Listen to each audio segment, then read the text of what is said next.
Hola, hola, bienvenidos al primer capítulo de La vida en una historia.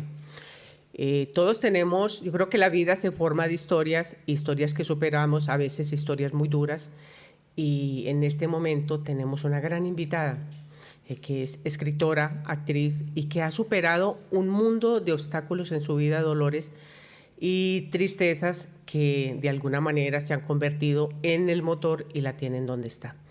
Hoy se las presento. Bienvenida, Verónica Giraldo. ¿Cómo estás? Muy bien, muchas gracias. Muy feliz de estar aquí. Qué bueno. Bueno, vamos a empezar a contar la historia. Literal, todos tenemos una historia que contar. A veces es muy dura. Conozco parte de tu historia, Verónica.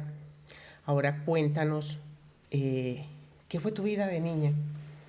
Bueno, recuerdo, desde que tengo uso de razón, que siempre cuando salía a la calle había rechazo, burlas. Yo no sabía cuando estaba pequeñita qué era lo que le generaba a la gente para sentirme expuesta, avergonzada, además que crecí en un contexto donde se manejaba mucho la fiesta, el licor, y siento que el rechazo, las burlas exteriores, más todos estos contextos sociales, culturales, me fueron condicionando. Tanto así que en una fiesta, yo no recuerdo esto, pero tengo la foto. ¿Qué edad tenías? Tenía unos 5 o 6 años o menos, no, 4 años.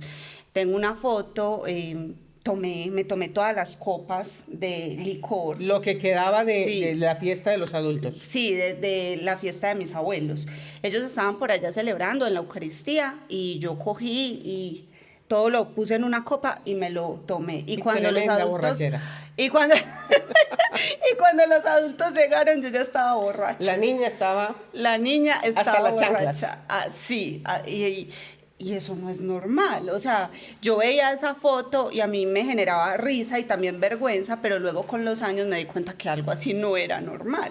¿Y tú normalizaste eso desde niña? O sea, ¿para ti era normal ese ambiente de licor, de adultos? Eh, Sí. Era totalmente normal, para ti era una vida Sí, totalmente sí, normal. para mí era normal, tanto que normalicé salir a la calle, ir al colegio, las burlas, o sea, todo lo que me generaba sufrimiento para mí ya era normal. O sea, simplemente esa era tu estímulo. El que se burlaran, el licor, el estar en las fiestas, el sentir que no merecías, que no eras importante. Sí. Ok, ¿en qué momento caíste en cuenta de que eso no era normal? Que había algo más. Bueno, vamos por partes. Si uno de 6 años tiene este contexto de vida y esta información, ¿qué pensaba la niña? ¿Qué había? Porque en este medio de este mundo donde se maneja licor o situaciones con los adultos, pues los niños están muy expuestos a los peligros de la calle. Exacto. ¿Qué le pasó a Verónica? Bueno, Verónica se sintió muy sola cuando estaba pequeña. Y siempre he dicho que los seres humanos llegamos a esta encarnación a sanar, independientemente de los padres que tengamos, a sanar en mayor o menor medida la herida del abandono.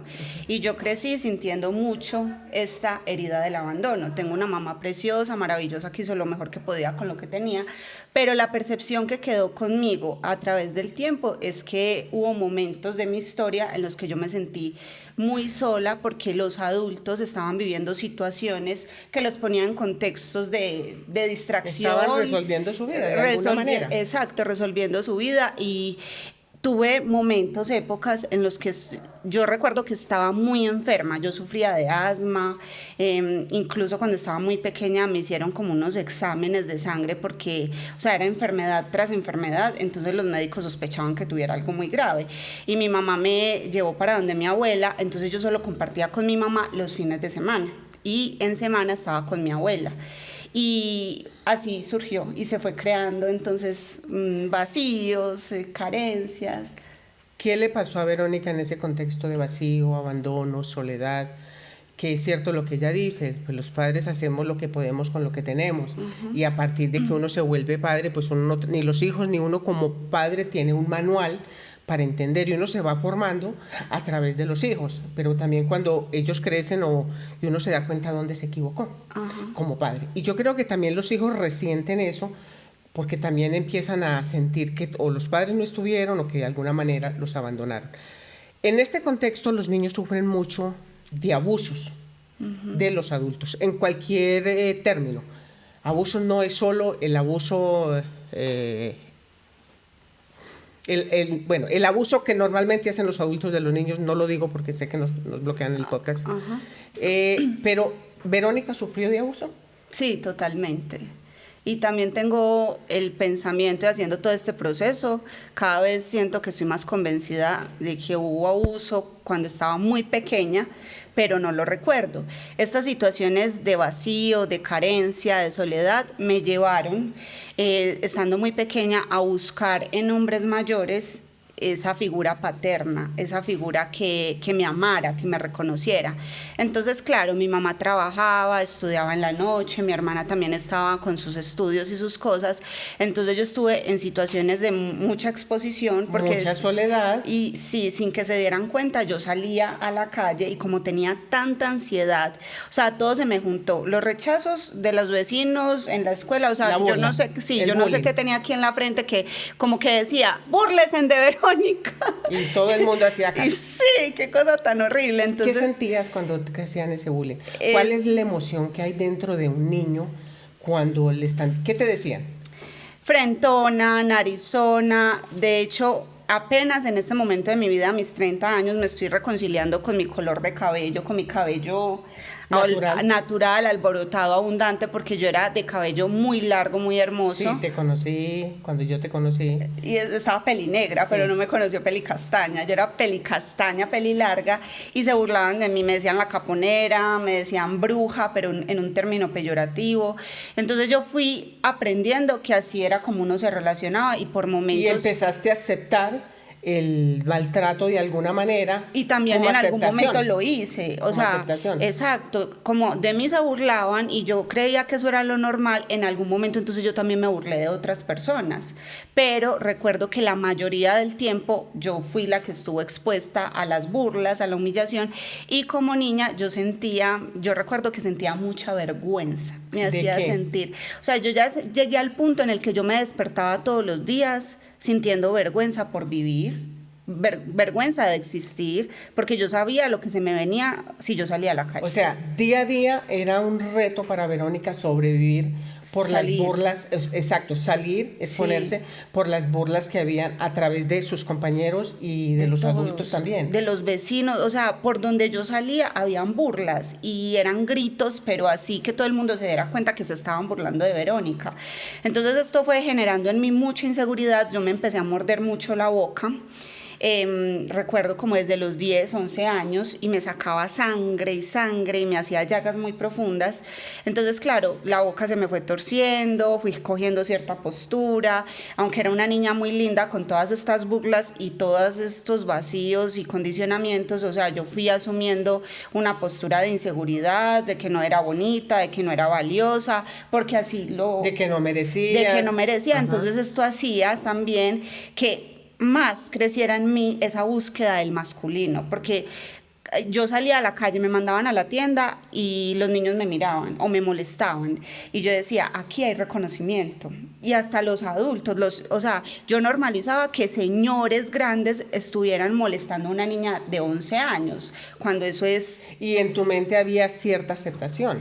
Porque era como que me están prestando atención. Exacto. La atención que nunca tuve de los adultos de mi familia, pues de alguna manera en el cerebro de una niña de 11 años estaba bien que se fijaran en ella. Claro, entonces yo más hacía para que se fijaran en mí, pero cada vez me costaba más salir a la calle completamente natural, desde muy pequeñita. Entonces el maquillaje, cómo me cubría o cómo me exponía también para recibir ese reconocimiento por parte de los adultos, y eso me puso en situaciones de mucha vulnerabilidad y de abuso. ¿Abuso sexual? Sí. ¿Por qué pregunto esto? Porque yo a Verónica la conozco hace algunos años. Cuando yo la conocí, ella venía con todos estos traumas y con todas estas situaciones muy, muy fuertes en su vida, pero poco a poco los ha ido superando. Siempre he dicho que uno trae demasiados demonios, demasiadas heridas abiertas, pero que poco a poco hay que enfrentarlas, y eso se vuelve un combustible para uno decir, ¿sabes qué? No me dejo, yo puedo, soy bonita, soy inteligente, soy buena profesional, y poco a poco has ido sacando y has ido poniendo la cara al mundo y te has ido enfrentando a la misma familia y al mundo que se burló de ti, que en este momento creo que eres un ejemplo a seguir y eres el orgullo de tu familia. Y sí, con mi familia tengo una relación hermosísima, las valoro, las amo profundamente y ahora pude llegar al punto de reconocer todo el amor que me han brindado desde las herramientas que ellas han tenido. Pero en un principio del proceso yo tuve que rebelarme y sacar todo este enojo y este reclamo a la luz, y esto es también lo que yo quiero transmitirle a las personas, que no es simplemente decir, ay no, yo estoy bien con mi familia, pero por dentro siento vacío, y es que la Con familia... mucha frustración. Exacto, la familia hace lo mejor que puede. Mi hermana tuvo unos detalles hermosos conmigo y mi mamá ha sido muy incondicional como mamá, pero uno desde lo que trae con sus percepciones y uno queda con muchas sensaciones de vacío, de carencia, de rechazo, de abandono, que eso es lo que uno tiene que sacar a la luz. De alguna manera, cuando uno es niño, siempre uno va a marcar abandono por cosas muy insignificantes. Ajá. Una puede ser que la mamá no le prestó atención, asiste 24/7 con uno, la otra es que la mamá trabaja y la otra es que realmente lo abandone. Ajá. Entonces también uno tiene que aprender a ver en qué momento mi mamá, cuál de estas circunstancias, porque mi mamá no estuvo. Ajá. Pero tampoco es de entrar a decir que es que mi mamá fue mala porque hizo o dejó de hacer. Porque resulta que cuando las mamás tienen también ciertos vacíos y ciertas situaciones, es cierto, hacen lo mejor que pueden con lo que tienen. Exacto. Pero entonces uno también ahí entra a entender y tal vez agradecer que esa situación, en ese momento tal vez uno no la entiende, pero que en ese momento la situación también te lleva a crecer. Cuando tú dices que eso te llevó a rebelarte, sí, me consta, y es entendible que ustedes son una familia muy pequeña, y un día una de los integrantes, la menor, dice, ¿sabes qué? Armo nido aparte. Sí. Pues no me alcanzo a imaginar a tu mamá el choque emocional y de miedo que dice, pues es que ya se me fue del nido, o sea, abrió las alas y yo qué hago, es como decir, mi hija menor se pierde. ¿Cómo fue esa transición? Pues primero fue muy difícil porque además sucedió en pandemia y mi mamá estaba muy enferma en ese momento. Pero la pandemia fue una oportunidad para que saliera como todo lo que estaba ahí escondido. Todos los demonios. Todos los demonios que salieran a la luz. Y yo recuerdo que yo hice un duelo en esa noche cuando estaba recogiendo mis cosas y nadie sabía que yo me iba a ir. Muy a las 6 de la mañana. Yo sí sabía. Ah, bueno, tú muy a las 6 de la mañana voy y le digo a mi mamá que me voy. Entonces mi mamá se queda ¿Recuerdas desconsolada. esa sensación? Y me duele, claro. Déjala salir. Tranquila, es que las emociones son para expresarlas. Sí, ella... ¿Qué te dijo tu mamá? No, o sea, ella estaba demasiado... Sí, y habíamos tenido muchos problemas en esos últimos meses, porque claro, yo pasé de ser la niña de los sumisa, ojos de la mamá a ser la mujer adulta, que se estaba rebelando con cosas que no estaba de acuerdo y que tenía mucho dolor por dentro. O sea, no es culpa de nadie, y recalco, o sea, cada quien hace lo mejor que puede, pero yo en ese momento salí como eso fue un huracán de emociones, claro, y claro, todo se removió, claro, y me dolió mucho ver a mi mamá así, pero también dije, es que lo tengo que hacer por mí, porque si no me voy hoy, no me voy nunca. O sea, tengo que sanar, de verdad. Y para sanar tengo que salir de este medio que es, de alguna manera, por decirlo de alguna manera, es el medio de contaminación. Y no es ni que sea malo ni que sea bueno, simplemente es lo que está pasando. Y ahí es donde yo digo que uno no hace nada para lastimar a alguien, sino que el otro se lastima con lo que uno hace porque espera algo diferente. Exacto. O sea, tú cuando te fuiste, no te fuiste porque querías lastimar a la familia. No. Tú te fuiste porque querías tomar tu camino, tomar tu libertad y hacer con ella lo que tú quieres hacer, que gracias a eso estás donde estás. Entonces tu mamá se lastimó porque ella esperaba que tú te quedaras con ella. Entonces, sí, es que ella esperaba, y ella lo dice hoy en día. Y ahora eres el orgullo de ellas. Sí, ella esperaba que fuera yo la que se quedara con ella hasta viejita. Hasta el final. Sí. Hasta el final. Y resulta que no, que Alejandra se fue.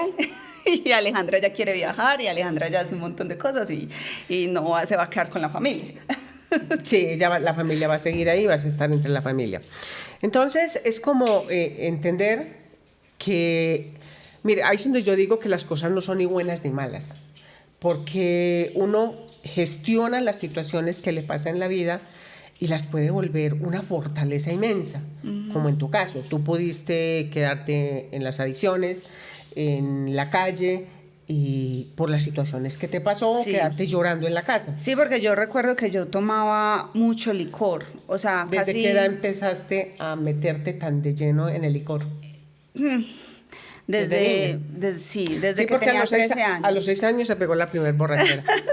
Desde que tenía 13 años, porque como digo, vengo en un contexto de familiar donde se manejó mucho licor, entonces mi mamá no estaba de acuerdo, eso es verdad, o sea, mi mamá no estaba de acuerdo con que yo tomara, pero con otros integrantes de la familia, cuando estaban tomando aguardiente, me daban la copa por detrás, o sea, yo les pedía la copa, y cuando mi mamá menos pensaba, yo ya estaba borracha. Entonces yo traía esta costumbre como desde los 13 años. ¿Y cada cuánto te emborrachabas? Más o menos cada 8 días, cada 15, cada que yo tenía oportunidad. Y recuerdo que cuando tenía 15 o 16 años yo llegaba con tufo al colegio, estando como en 10º o en 11 grado. ¡Qué fuerte! Porque, claro, llegaba totalmente en guayabada. Y para mí esto era normal.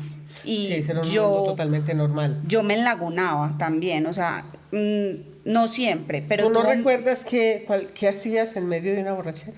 O sea, tú... yo recuerdo que apenas yo olía el aguardiente, como que eso ya me activaba, como que sacaba... Ese era el combustible. Sí, como que me sacaba esa mujer que quería brillar, porque yo no sabía cómo brillar, yo tenía muchos problemas de autoestima, yo tenía mucha vergüenza y yo no me sentía bonita, ni valiosa, ni que tenía algo que ofrecerle al mundo, yo solo sabía que era una niña o una adolescente con sueños de ser actriz, de ser famosa, que yo no sabía cómo lo iba a lograr. Entonces yo todo ese sentimiento de querer brillar lo ponía en el licor. Y cuando me emborrachaba, entonces yo era el centro de atención de la familia y hacía mímicas con canciones de Elenita Vargas, en música para planchar, y todo el mundo era encantado conmigo. O sea, a todo el mundo le encantaba beber con Verónica porque Verónica era el alma de la fiesta. Era el shock de la fiesta. Y me grababan haciendo yo el súper ridículo borracha con la cara desencajada, pero eso era maravilloso para las personas que estaban alrededor mío.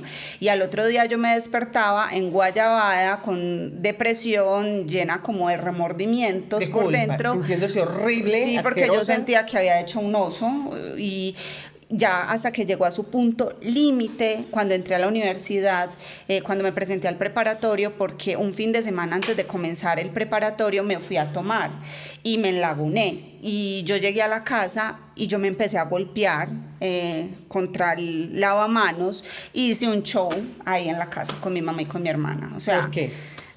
Yo ni sé.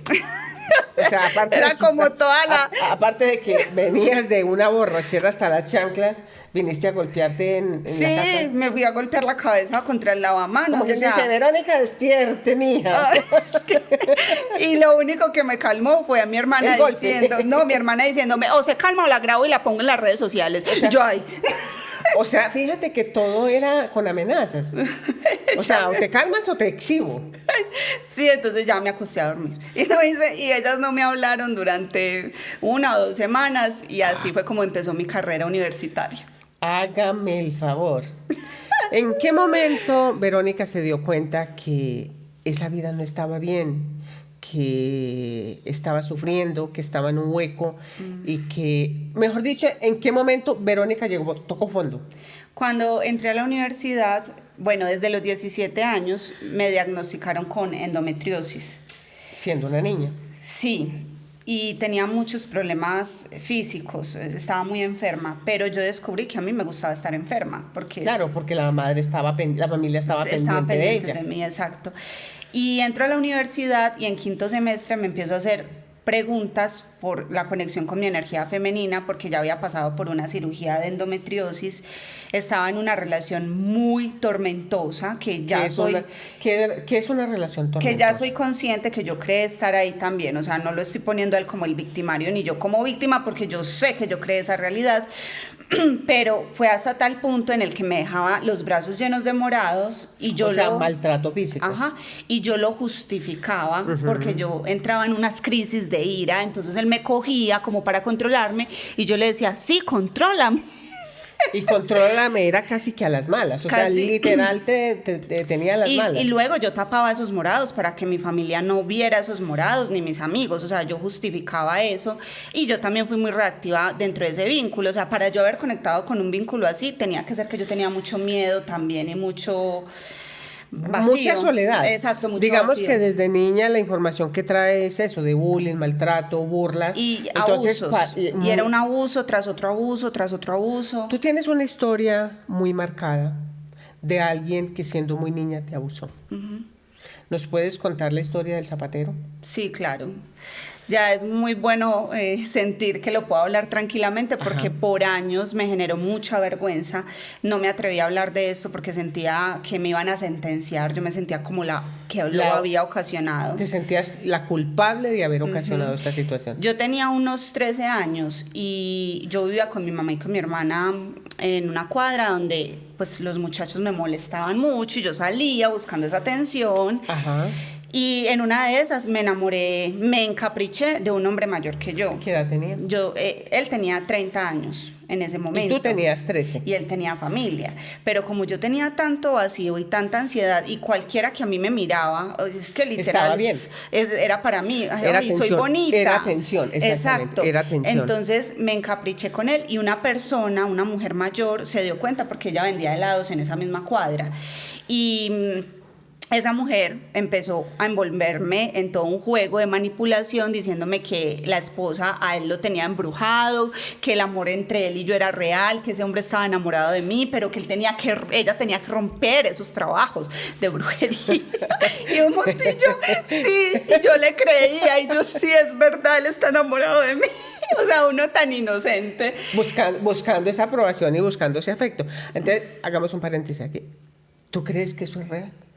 No. Eso aquello de que yo es que tuve un trabajo de que no sé Eso qué, y es, que no, ya entendí que eso es manipulación y totalmente sugestión. una manipulación mental. Exacto, porque ella me manipuló de la manera más. ¿Y qué te puso a hacer? Tanto así que yo saqué ropa de mi casa, pues ropa mía, saqué zapatos, una vez llevaba plata de una vuelta que le iba a hacer a mi mamá y me los iba a sacar y eso sí no lo permití, pero llegué a sacar muchas cosas, o sea, los celulares míos, no, muchas O sea, cosas. tú sacaste un montón de cosas para de tu casa entregárselas a ella, sí, para que te hiciera el trabajo Exacto. de amor eterno con este abuelo. Exacto, y al frente, es que eso parece una película, porque todo sucedió en una misma cuadra, como si fuera un cajoncito dentro de una película de terror. O sea, ese era el set de grabación de la Sí, vida de Verónica. Exacto. Al frente estaba el zapatero. Y el zapatero era muy amable con Verónica. Y Verónica se sentía muy feliz de que un hombre mayor fuera amable con Verónica. Entonces, una vez el zapatero me regaló unas sandalias con un pantalón. Y yo feliz. O sea, es Feliz. que yo Claro. ya tengo la conciencia. Claro, siempre estaba buscando un papá. Claro. Y una vez a mí se me entró algo al ojo y le dije a él que si podía entrar al espejo a mirarme, entré, me miré y ahí fue cuando me tocó los senos. Yo corrí desconsolada a contarle a mi amiga, la mujer mayor, lo que me había pasado y ella se aprovechó de esta situación para que yo volviera donde el zapatero y le propusiera al zapatero que me tocara a cambio de plata para yo O entregársela sea, a ella. esta mujer te mandó a usarte, o sea, le sacaba dinero a este tipo por medio de una niña. Sí. Uy, no juegues. Sí, Entonces, y yo lo hice varias fíjate veces y estaba normal para mí y luego me emborrachaba y así. Fíjate el contexto de las niñas, del abandono de las niñas y cómo los adultos manipulan y ponen en estos riesgos y en este peligro a las niñas. Pero también ahí hay una cosa, no hay confianza y no hay comunicación entre la niña y los adultos de la casa. No, yo no tenía ninguna comunicación con ellas. Esa no la hay. No. Y cuando tú dices que ahí es donde que tú te das cuenta que estabas buscando un padre, ¿dónde está tu papá? ¿Siempre fue ausente? ¿Es un Siempre padre fue ausente. Yo tuve un padrastro. Bueno, primero, al papá de mi hermana lo mataron cuando yo tenía 4 meses. Él me amó mucho durante esos 4 meses y yo pensé hasta los 17 años que él era tu padre. Que él era mi padre. De los 4 hasta los 9 años, yo crecí con un padrastro maltratador, alcohólico. Y abusador. Sí, abusador, y era una cosa horrible cada fin de semana con este hombre. Y mi mamá sufrió mucho con él. Y ya luego cuando entré en todas estas enfermedades, a los 17 años, luego entró, sí, a los 17 años con la endometriosis, es que mi familia llegó a pensar que yo me iba a morir, porque yo bajé mucho de peso, por el bullying, yo quedé medio sorda un tiempo, porque claro, yo no quería seguir escuchando más. Claro, y me cambiaron de colegio varias veces por lo mismo, también un profesor del que yo me había enamorado me había dicho que yo sabía cómo ganar la materia, o sea, él me había también te estaba abusando. Sí. Tú andabas en un mundo de abusos. Sí, él me había involucrado, yo me había enamorado de él me dijo que solo besos y caricias, pero llegó a intentó penetrarme a la fuerza, entonces también ahí, y yo ya como que ya no quería volver a verlo, y ya luego él me dijo, tú sabes cómo ganar la materia. Y esto, más el bullying, me llevó a una situación en el colegio donde yo ya no quería estar ahí. Esta situación la expusimos ya cuando yo ya me salí del colegio con el director, con la coordinadora, es un colegio de monjas.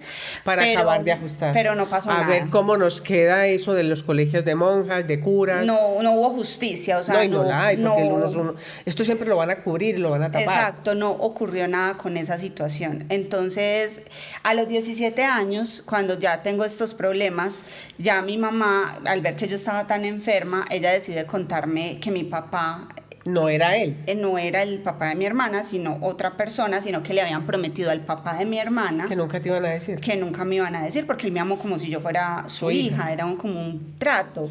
Pero ella ya me lo contó y ya yo lo conocí. Y ahí fue donde yo me di cuenta de la verdad, y esto también ayudó mucho que este secreto saliera a la luz para yo empezar todo un proceso de sanación con la energía femenina. Llegó un momento donde Verónica dijo, ¿sabes qué? No quiero esta información, la voy a enfrentar, y lo digo porque conozco parte de tu historia, y voy a decir hasta donde tú me dejes. Conozco parte de tu historia porque yo te conocí, de hecho, en el punto donde estabas en el infierno. Donde estabas en esa caldera, ahí te conocí, con todos los sentimientos de culpa, de abuso sexual, de soledad, de abandono. Tenías un montón de cosas en las emociones, y donde tú dices que eras rebelde. Hay mucho de tu historia que también sé que está ahí, tal vez algún día la cuentes. Pero yo voy a decir algo. Verónica llegó un día con todas esas emociones, pero con una gana de sanar literal o de desvivirse. Esa era la idea de Verónica. O yo salgo de aquí o yo me desvivo. Y empezamos a trabajar mucho tiempo. ¿Cuánto llevamos trabajando, Verónica? Más de 5 años. Entonces empezamos a trabajar y ella iba y recaía, y aún lo hacemos. O sea, aún volvemos a caer en baches, pero hemos entendido que también ese es el combustible que te ha sacado. Sí. O sea, las situaciones es lo que te ha sacado. Ella empezaba, caía, recaía y volvía y lloraba y se llenaba de ansiedad, porque algo que está superando en este momento es que es muy ansiosa y tiene un TOC debido a la ansiedad, pero también es debido a ciertos miedos. Sí, el miedo a ser abusadora. Exactamente, el miedo a ser abusadora. ¿Por qué vamos con esto? ¿Por qué el miedo a ser abusadora? Porque una persona que ha sido tan abusada desde niña, que lo único que ha conocido pues es lo que se graba y lo vuelve muy normal. Entonces ella tiene muchísimo miedo y eso le ha causado un TOC, y es que ella es abusadora. Y estamos trabajando en eso, lo ha superado un montón, hay momentos que cae. Ok, en un momento le dije, Verónica, tú tienes una historia donde puedes contarla y ayudar a superar muchísima gente. Que la gente conozca tu historia y que otras niñas o otras personas sean capaces de decir, a mí también me pasó esto. Yo también viví esto.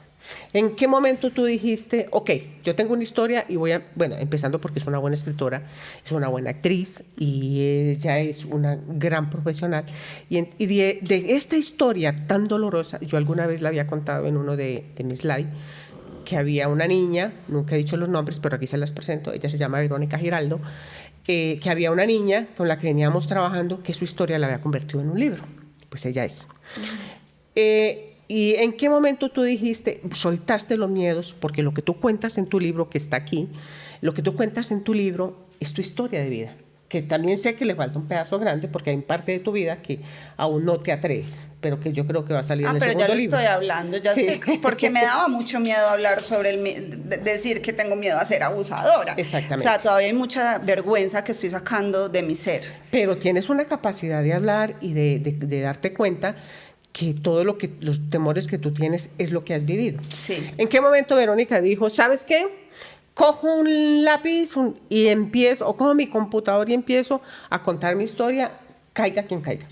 Bueno, para empezar, quiero decir que desde un principio siento que he sido muy berraquita, pues, porque, y con eso también le quiero transmitir a las personas que sí se puede. Que sí se puede, porque hay mucha limitación. No, yo no hago terapia porque yo no tengo dinero. No, es que tengo estas obligaciones. No, es que me pasa esto. Es que me da miedo enfrentarme a mí mismo. Exacto. Yo empecé esta terapia y que yo estoy muy agradecida, es que yo la amo a ella. Gracias. Pero también a veces me he enojado mucho. Sí, también a veces me odio, es normal. Sí. Es normal, no eres la primera. Pero yo empecé esta terapia siendo una estudiante a los 24 años, una estudiante universitaria. Yo no tenía dinero para pagar las terapias semanales, pero fue un asunto de tomar la decisión. Yo dije, o sano, pero yo no me voy a quedar en este lugar. Y en ese momento yo leía el tarot y cobraba muy poco por eso. Y tomando la decisión de hacer las terapias es que digo, bueno, voy a empezar a hacer mis aceites para recoger el dinero para mi terapia semanal. Ajá. Entonces, desde ahí ya hay un punto de determinación. Total. Para hacer las cosas. De decisión. Y cuando empiezo con el libro fue en enero del año 2023, sí, con un computador viejito en un escritorio muy pequeño que me tocaba agacharme así.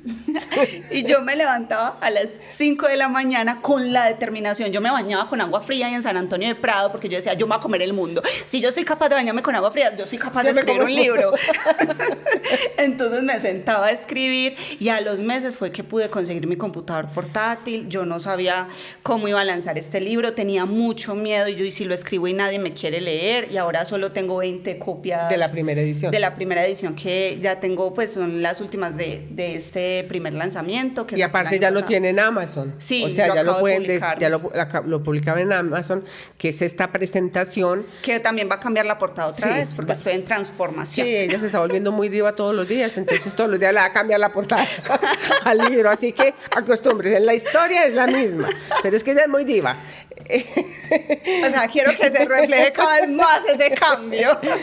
Este es el libro que pueden descargar en Amazon y este fue la primera edición del libro que ella lanzó. Esta es su edición, esta es su historia de vida. Se llama ¿Cómo sanar lo innombrable? El camino hacia la plenitud.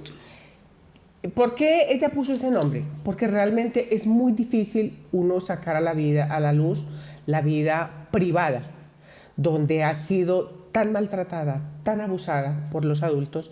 Y ella aquí cuenta la historia de lo que le pasó con detalles. Aquí estamos a grandes rasgos porque solo es una hora de grabación.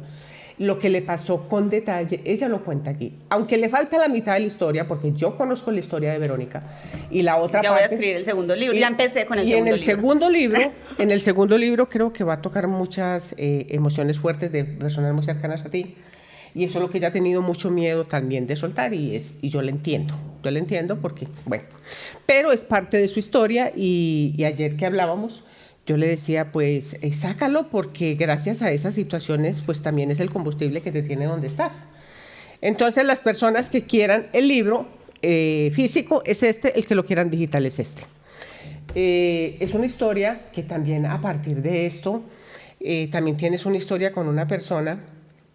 No vamos a decir nombres, porque eso es parte también de lo tuyo, pero se me hace muy importante porque las personas cuando han leído este libro han podido hablar de muchas cosas que, o sea, cuando las personas, las mujeres, y no solo las mujeres y los hombres leen este libro, ellos dicen, es que también soy Verónica. ¿Por qué? Porque también me pasó. Exacto, sí. Porque también me pasó, yo también soy Verónica. Sí. Entonces, muchas de las niñas, niños se te acercan y te dicen, es que yo también lo viví. Claro. No, y se marcó un antes y un después. Yo acompaño procesos de sanación también, sobre todo a mujeres. Y ¿A través del arte? A través del arte, a través de la historia. A través de las terapias de liberación emocional, donde involucro la respiración, el movimiento. El arte, el movimiento corporal, el arte. A través de mi oráculo, que lo creé también en el año 2023. Yo antes leía el tarot de los ángeles, ahora leo mi oráculo que se llama el oráculo de la nueva conciencia. Que también te dije que lo hicieras. Es que... ella me impulsaba a sacar lo mío, es verdad, porque ella me dice, ¿y por qué no sacas lo tuyo? Ajá. O sea, es como si me viera así el potencial que yo no logro ver en mí. Pero es que todos lo tenemos, todos tenemos ese potencial. Y lo he sacado. Y ¿sabe qué es lo que me parece y que me gusta muchísimo trabajar contigo? Que sé que eres muy miedosa, pero que lo haces. Lo hago con miedo todo Pero el tiempo. lo haces. Sí. O sea, tú avanzas con miedo, pero avanzas. Sí, total. Sí, porque yo no quiero permitir vivir, o sea, yo no quiero vivir una vida llena de limitaciones. Y si yo tengo que tomar acciones para superar mis miedos, pues lo hago aún con miedo. Exacto. Y entonces aquí hay una historia de este tipo de personas, yo sé que hay una muy relevante, de alguien que es el protagonista de esta historia, de lo que le pudo haber pasado a Verónica. De una persona que también vivió la historia, pero desde el punto de estar del otro lado, no del que le hacen, sino del que hace. ¿Cómo viviste tú eso? ¿Cuál fue el impacto o qué sentiste cuando esta persona te dice, es que yo soy el protagonista de esta historia? Primero que todo, no hubo juicio. Fue difícil para mí. Pero es muy fuerte, exacto. Es muy fuerte para ti porque tú estabas, digamos que en tu historia, él era el protagonista. Pero también me ha ayudado muchísimo y yo siento que mi oscuridad ha sido una gran maestra porque pasar emocional y psíquicamente por los dos lados, o sea, que fui abusada, pero también tener tanto miedo de abusar, total, de sentir que puedo ser la villana. Y bueno, es que todos en la vida hemos sido víctimas y victimarios, o sea, hemos pasado por los dos lados. Nosotros de alguna manera hemos abusado en alguna circunstancia de alguien. Pero haber tocado tanto ese miedo y esa sombra en mí me llevó a un punto de comprensión en el que yo no voy a señalar o voy a ser la que tire la piedra a una persona que hizo o dejó de hacer. Yo simplemente me dedico a escuchar, a intentar comprender y ver más allá, porque las personas que han atravesado esta posición del otro lado, o sea, las personas que abusan, son personas que también han sido abusadas, son personas que tienen miedo, que tienen vacíos. Total, o sea, entonces, y es cierto, no estamos para juzgar. Exacto, a nivel legal se asume, o sea, todos tenemos que asumir consecuencias. Dentro de lo legal, sí, que hay una víctima, que hay un victimario y que tiene que haber algo legal socialmente, pero si vamos un poquito más allá dentro de la conciencia, entendemos que todos estamos aquí en el mismo lugar, atravesando un sinfín de batallas y que ya lo hemos sido todo, en estas y en otras vidas. Exactamente. Yo te lo preguntaba porque tú estás en las dos posiciones. O sea, tú estás en el punto donde fuiste la abusada, pero también encontraste ese protagonista de quien abusa. Entonces, que alguien llegue y te diga, Verónica, yo viví esto, cuando tú fuiste una niña abusada, o sea, es un impacto muy fuerte, porque es que es ponerse, o volverse a poner ahí, o sea, es como tener de frente al abusador. Pero que lo veo con profundo amor. No, ya sí, porque viene superando un montón de cosas, pero tal vez un montón de trabajo. 5, 10, 20, es que 20 años hoy, así hubiera generado, no sé, miedo, corriendo. Como, ¡ay, no!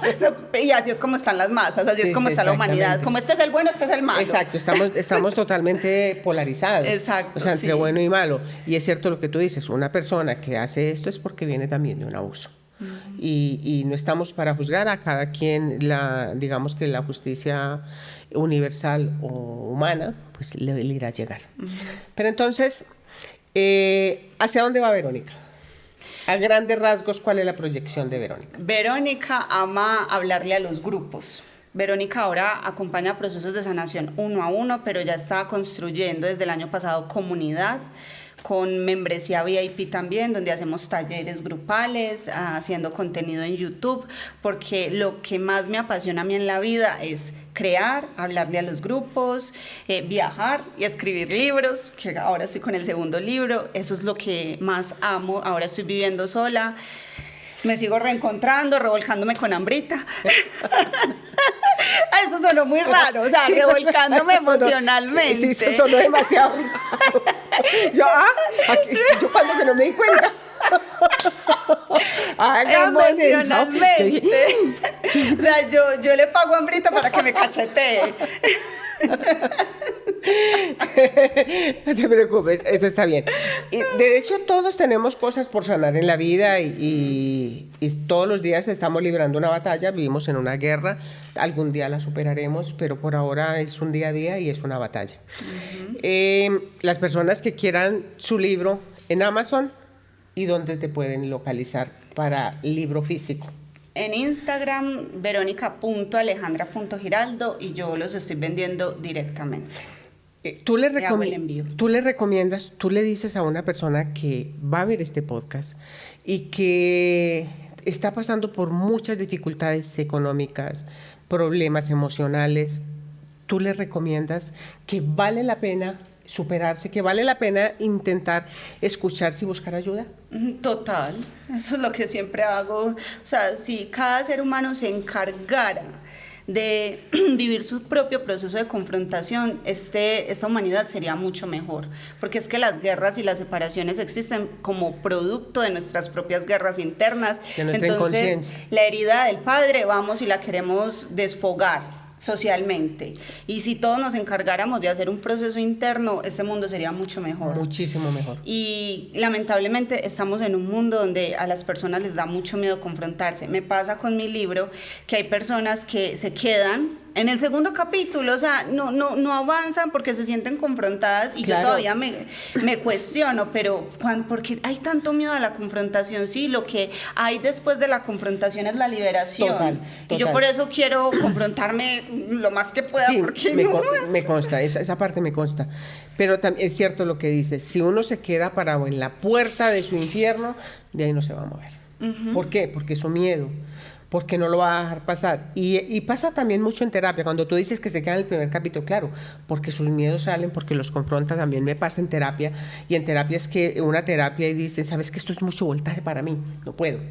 Pero igual, bueno, algún día lo harás, es tu decisión, mirará cómo lo vas superando. Creo que vas hacia adelante. Yo sé que falta mucho de tu historia porque lo tocamos a grandes rasgos, pero quería traer esto como testimonio a las personas de que no hay nada en la vida que nos pueda detener, que por dura que sean las circunstancias, tenemos la capacidad y hay personas que nos pueden ayudar a abrir la puerta. Ni siquiera es que nos enseñen, porque nosotros ya somos, pero sí a abrir la puerta de nuestros miedos, de nuestro infierno. Y hay que caminar, queremos pasar al otro lado, queremos pasar esta noche oscura, pues venga, caminemos a través de eso. Total. Y creo que es el camino que tú hiciste y es el que está logrando, y de verdad mis respetos, Verónica, porque Gracias. no es ni la sombra de lo que yo conocí. No. Yo conocí una niña miedosa, aterrada, ni siquiera miraba de frente, llena de miedo, llena de como esperando que el mundo la lastime, como que solo esperabas eso, que la gente te tratara mal, que te lastimara, que te dijera no puedes, no eres capaz, y ahora tú te comes el mundo. Y eso es lo que me encanta. Sí, me encanta. Y esa parte es la que me encanta de las personas. Y yo siempre quiero esperar esos resultados en las personas, en terapia, es lo que más busco. Que una persona diga, ¿sabes qué? Mire, este es mi camino, lo tomé y mira para dónde voy. Porque ni siquiera es que me digan gracias, sino que, venga, es que tú tienes la información y eres capaz de seguir adelante y todos tenemos una historia y un combustible. De verdad, mis respetos, Verónica, y espero que llegues a donde quieres llegar, que llegues a la gente que quieres estar, que escribas muchísimos libros, que te vuelvas esa escritora que quieres ser y nunca desistas de ti. Hay momentos que uno se puede caer, venga, quedes en el piso, llore, bote moco, párese de ahí, límpiese las lágrimas y siga. Entonces, Verónica, bienvenida al mundo real y de verdad gracias por tu historia, que siempre la habíamos querido contar. Y vienen muchas más historias que son historias de vida reales que nos pueden servir para apoyarnos a muchas personas que pueden decir, no, yo no soy capaz porque no tengo el dinero, porque no tengo esto, porque no tengo aquello, pero tienen una cantidad de información que la pueden poner a su favor. Así que, Verónica, gracias, despídase, dele un mensaje a la gente desde tu experiencia y un camino, un mensaje, cómo pueden empezar a caminar a través de su camino. Bueno, primero muchas gracias por este espacio que me hace sentir muy feliz, muy contenta y bueno, sí, a las personas les quiero decir, sí es posible crear una nueva realidad, sí es posible atravesar todo eso que nos genera miedo, incertidumbre, es posible verlo, sentirlo, observarlo, no tomarnos esto tan personal, porque hay una luz después de atravesar ese túnel. Tú atraviesas ese túnel oscuro y encuentras esa luz, esa nueva vida, y yo lo he vivido por experiencia propia, ese renacer, así que todos hay que dejarnos, podemos. exacto. Si tú puedes, todos podemos. ¿Tus redes?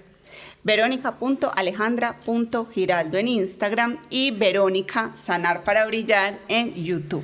Bueno, en cuanto a nosotros, aparecemos como Ambrita Devi en TikTok y Ambrita en YouTube y con el podcast La vida... La vida en una historia. La vida en una historia. La vida en una historia, ahí nos pueden encontrar. Aparezco como Ambrita en las redes sociales y ahí nos pueden encontrar. También en Instagram y en Facebook aparecemos como Ambrita. Entonces, muchísimas gracias y nos veremos en otro capítulo. Gracias. Chao, chao.